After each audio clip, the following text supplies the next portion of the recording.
Humpitam, humpitam, humpitam, humpitam, humpitam, humpitam, humpitam, humpitam.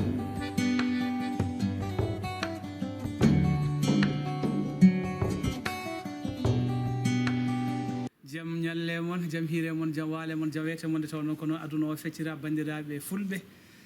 bandiraɓe nanoɓe pular to gonno ene gondirɗon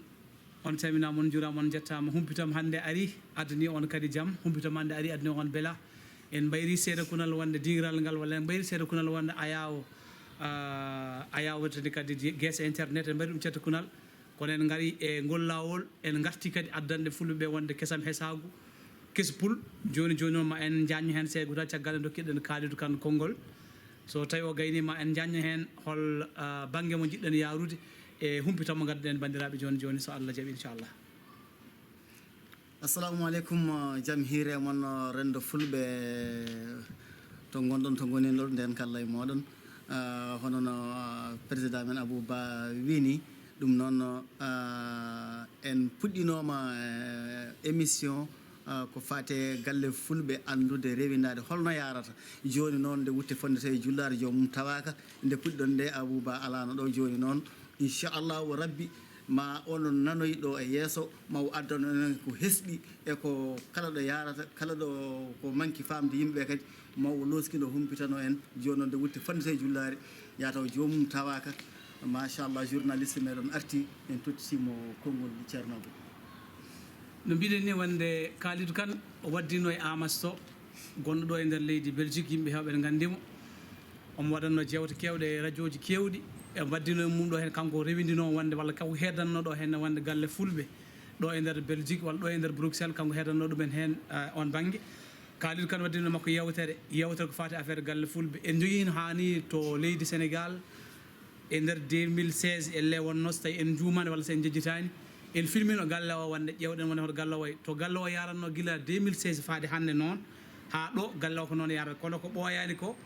won rewindode nde nga puɗɗiɗen rewindade ko fati affaire banque uji mabɓe compte uji mabɓe ko fati affaire financièrement on to ɓe banque moɓe gonnoɓe ummimo on banque paati e banque goɗɗo kono ɗum foof e loskoji garoji so Allah jaaɓi inchallah ma en ndewindu wonde holko jeyno galle o rokka hol kadi ko miijino waɗede e nder galle he holto galle o yarata oɗo saaha yimɓeɓe fof paama bannoɗo hen ɓuuri ɗum fof faama anda wonde exactement hoto galle o yarata so tawi wonde galle o so en jiiɗi kadi jagata goɗɗum ko jiɗen ɓeydu e nder galle he tawa déjà eɗen mbawi ñaktorade à partir de on banggue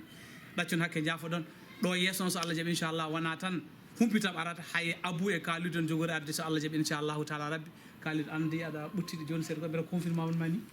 eyyi ceerno Abou Allah jarama min mi ñamdata tan ñamdu babaɓe kadi no Abou wiri on ni e ko gonga wontiɗo wonno ala to yano